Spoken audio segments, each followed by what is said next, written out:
Love, okay ka lang ba? Gusto mo magpa-check sa doktor? Baka may iba pang injuries aside from those? No, it's okay. Okay lang ako, Marco.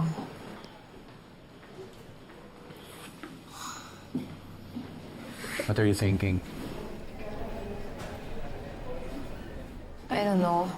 I think I'm just overwhelmed. Sa ngayon, di kami okay ni Angel eh. Tapos ako pa yung pinagbibintangan ng mama mo. Tapos yung pinsan ni Trixie, ako din yung dinitiin. Love, trust me. Malilinis rin yung pangalan mo. Oras na magsalita na si Trixie, matatapos na lahat ng mga maling hinalan niya sa'yo. Mabuti pala, huwi ka muna. Get some rest. Ako nang bahala dito. Balitaan na lang kita. Mr. Panganiban, nagising na ho si Attorney Trixie Mendoza. Go.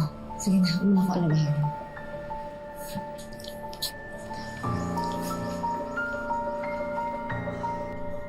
Okay na?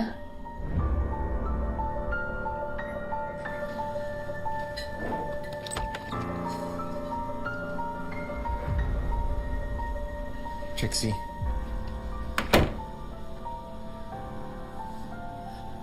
Trixie, salamat at nagising ka na. Kasama ko si Inspector Season. Tatanungin ka sana namin. Mayap, ilayo mo siya sa akin. Ilayo mo siya sa akin. Palabasin mo siya. Trixie, ako to. Si Marco. Ligtas ka na. Wala na mananakit sa'yo. Ilayo mo siya sa akin. Lumayo ka sa akin. Ilayo mo siya sa akin. Trixie, what's wrong? Ako to, si Marco. Baka kasama niya si Vanessa. Baka nasa labas si Vanessa. Baka papasukin niya si Trixie, walang Vanessa. mananakit sa'yo. Ligtas ka na. Si Marco to. Umalis na kayo. Nasistress siya sa'yo. Lumayo ka sa akin. Mendoza, kumalma ka, makakasama sa'yo yan. Hindi. Baka papasukin niya si Vanessa. Baka masaktan niya ako ulit. Ayoko na. Maya, palabasin mo na siya. Baka kasama niya si Vanessa. Papatayin ako ni Vanessa. Papatayin niya ako. Trixie, makinig ka sa akin. Mr. Panganiban, Hindi ko kasama si Vanessa. Wala rito si Vanessa. At kahit nandito si Vanessa, hindi ka niya sasaktan. Kilala ko siya dahil asawa ko siya. Hindi siya mananakit ng tao, Trixie. Siya yung tumukod sa akin. Siya yung nagtago sa akin. Trixie, imposible yung sinasabi mo. Sinaktan niya ako. Sinaktan niya ako. Trixie, imposible yung sinasabi mo. Ayoko na. Tumigil ka na, Marco! Naku, na ako! Ayan na! Sinabi na niya kung sinong dumukot sa kanya! Ayaw mo ba rin maniwala? Inspector, arestuhin niyo na si Vanessa! Huwag na kayo maghintay na may susunod pa siyang mabiktima! Mr. Panganiban, Inspector, pasensya na, pero na-agitate ang pasyente dahil sa presence nyo. Baka mag-cause ito ng severe nervous breakdown at psychological shock. I'm sorry, but you have to go now. Nurse, paki-escort sila palabas. Inspector, paki na lang. Wala na sila. Wala na sila. Okay? Relax ka na. Relax na. Ay, Bes, yan na pala yung pinapaabot ni Lorraine. Case files ng Hidalgo case. Alam mo, in fairness, ha? Kahit pinagsasabay mo yung trabaho, mga anak mo, pati mga problema, fresh ka pa din. Like me. Alam mo, iniisip ko na lang na malapit nang matapos to.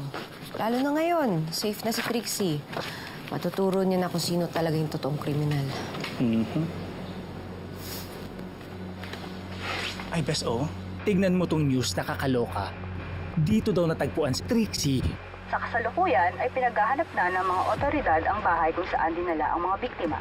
Ang nasabing property ay matatagpuan sa isang liblib na bahagi ng barangay. Kaloka naman kasi. Parang set ng horror movie. Sino ba ang demonyo ang makakaisip magtago ng tao dyan, di ba?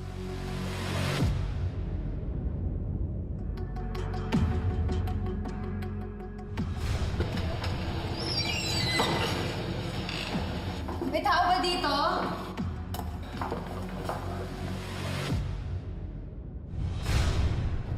Fons, diyan natin sinundan si Angel noon. OMG, oo nga! Naaalala ko dyan, nagpunta tayo dyan!